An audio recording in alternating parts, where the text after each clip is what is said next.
Atletico মাদ্রিদে। Barca ছেড়েছেন Eric আবিদালও। একই দিনে আবিদাল, কারভালহো সহ 4 ফুটবলারের সাথে আনুষ্ঠানিক চুক্তি করেছে ফ্রান্সের নতুন ধনী দল মোনাকো। তবে গ্যারেথ বেলকে নিয়ে অনিশ্চয়তা এখনো কাটেনি রিয়াল মাদ্রিদের। ইনজুরি আর ফর্মহীনতায় বার্সেলোনা দলে ব্রাত্য হয়ে পড়েছিলেন ডেভিড ভিয়া। 5.1 মিলিয়ন ইউরোর বিনিময়ে অ্যাটলেটিকো মাদ্রিদ তাকে ভিড়িয়ে রাদানাল ফালকাওয়ের শূন্যস্থান পূরণ করল। তবে এরপর অ্যাটলেটিকো ভিয়াকে বিক্রি করলে ট্রান্সফার ফির অর্ধেক পাবে বার্সেলোনা, অর্থাৎ তার 50% মালিকানা রয়ে গেল বার্সেলোনাতেই। এদিকে ফ্রি ট্রান্সফার ফিতে বার্সা ছেড়ে মোনাকোতে যোগ দিয়েছেন লিভার ক্যান্সারকে জয় করা এরিক আবিদাল। রাশিয়ান রুবলের বদৌলতে বিশ্ব ফুটবলের নতুন ধনী দল মোনাকোতে 1 বছরের জন্য নাম লিখিয়েছেন এই ফ্রেঞ্চ। এদিকে রক্ষণের দুর্বলতা থাকতে চেলসি ডিফেন্ডার ডেভিড লুইসকে চাইছেন বার্সা কোচ টিটো ভিলানোভা। তবে বার্সার দেয়া 25 মিলিয়ন ইউরোর প্রস্তাব ফিরিয়ে দিয়েছে ব্লুরা। এদিকে রিয়াল মাদ্রিদের টটেনহাম উইঙ্গার গ্যারেথ বেলকে পাওয়াও অনিশ্চিত। এই ইস্যুতে কোনো সমাধানে পৌঁছতে পারেনি দুই ক্লাব। তবে এডিসন কাভানির প্যারিস জার্মানিতে যোগ দেওয়াটা নিশ্চিত, আর তাই গুঞ্জন উঠেছে ইব্রাহিমোভিচের দল ছাড়া নিয়ে তিনি আসতে পারেন মাদ্রিদে। তবে ইসকো, কারভাজাল আর ইলারামেন্ডিকে দলে ভিড়িয়েছে ক্লাবটি। বায়ার্ন থেকে মারিও গোমেজকে দলে নেবার খুব কাছে ইতালিয়ান দল ফিওরেন্তিনা। টাকার অঙ্কটা এখনো জানা যায়নি।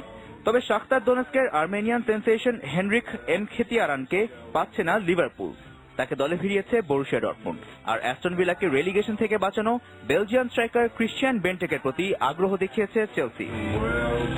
ওয়ালিদ বিরল, চ্যানেল 24। আগামী প্রজন্মের ক্রিকেটার তৈরিতে নানাভাবে ভূমিকা রাখছেন দেশের সাবেকরা।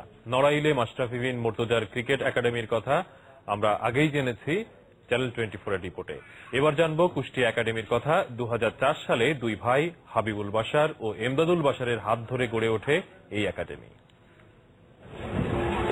বছর 10 আগের কথা। 2004 সালে হাবিবুল বাশার আর তার ভাই কাজী এমদাদুল বাশারের হাত ধরে পথ চলা শুরু হয় বাশার ক্রিকেট কেয়ার একাডেমির। কুষ্টিয়ায় হলেও পুরো খুলনা বিভাগের ক্রিকেটার তৈরির পেছনে কাজ করছে এই একাডেমি। 10 বছরে সেরা আবিষ্কার এনামুল হক বিজয়। ন্যাশনাল, জেলা, এজ গ্রুপের এবং মোটামুটি একটা জায়গা করে নিয়েছে খুলনা ডিভিশন। এবং আমার সুমনের আমাদের একটাই উদ্দেশ্য যে কুষ্টিয়া ক্রিকেটটাকে অনেক উপরে নিয়ে যাওয়ার কথা। বাশার একাডেমির পাশে আছে জেলা ক্রীড়া সংস্থা। জেলার ক্রিকেটের যোগানের বড় উৎস এই একাডেমি। আমার 14, 16, 18 স্কুল কোনো খেলার চিন্তা করতে হয় না। যখনই কোনো চিঠি আসে তখন বললেই এই বাশার একাডেমি থেকে প্রায় অনেক ছেলে আমরা পাই। আজকে একাডেমি আছে, আমরা দেখার সুযোগ পাচ্ছি, তারাও খেলার সুযোগ পায়। খুদে ক্রিকেটাররা উচ্ছ্বসিত স্বপ্ন পূরণের সুযোগ পেয়ে। ক্রিকেটার হওয়ার জন্য এখানে ভর্তি হয়েছি। এনামুল হক বিজয় এখান থেকে ক্রিকেটার হয়েছেন। আমি বাশার একাডেমির একজন নিয়মিত ছাত্র। আমি 96 বলে 55 করছি, 100 বলে 62 করছি। ভবিষ্যতে কুষ্টিয়ার বাইরে একাডেমির কার্যক্রম ছড়িয়ে দেওয়ার পরিকল্পনার কথা জানালেন কর্তারা। Desk report, channel 24। এই ছিল স্ক্যান সিমেন্ট স্পোর্টস 24 এর রাতের আয়োজনে। কাল সকালের স্পোর্টস 24 দেখবেন 8:30টায়। দেখার আমন্ত্রণ রইল। ধন্যবাদ সবাইকে সঙ্গে থাকার জন্য।